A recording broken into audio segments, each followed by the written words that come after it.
First of all, let's put our processing unit, part of our processing unit, together piece by piece.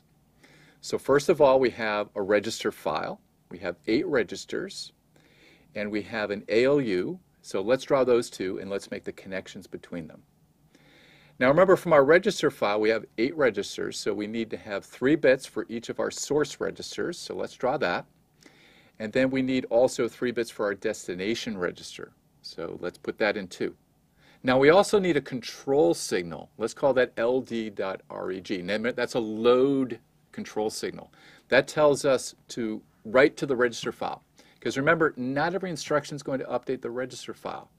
So the control unit, which we'll see soon, needs to assert that signal only when we have, say, an LDR or an add instruction, but not for a store instruction, which only writes memory.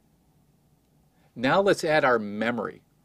So here's our memory with an MDR and an MAR register. That's the memory data register. That's for data that we're going to load and store. And the memory address register, that's the address, the location that we're loading or storing. Now we need a way to connect up these different components.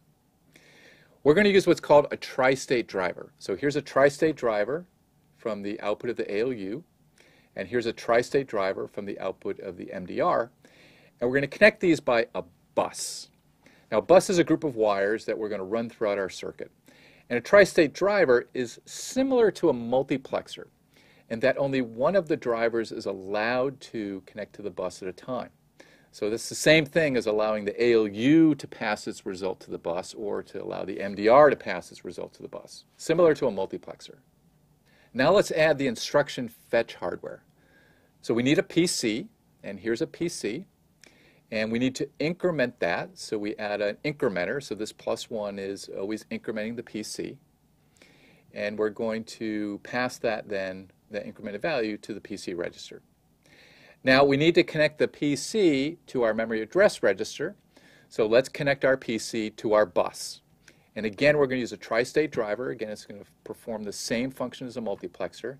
We need a tri-state driver to connect to our bus so that our PC is allowed to control that bus and send the result to the MAR.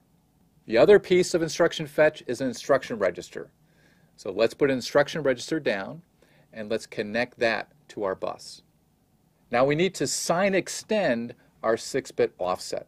Remember, with digital logic, we talked about how sign extension takes a small value and makes it into equivalent 2's complement larger value.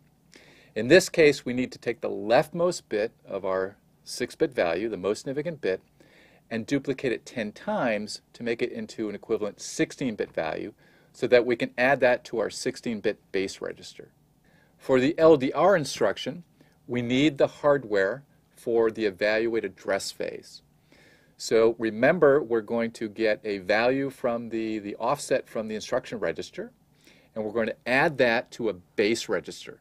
So let's add an adder to our diagram with one input from the instruction register, so this is the rightmost 6 bits, and then we have the other input coming from our register file. Now we need to connect that to the bus as well, because we need to send that address down to the memory to get the data that we want to load. So let's connect that also to our bus through another tri-state driver. For control instructions, we need a condition code register.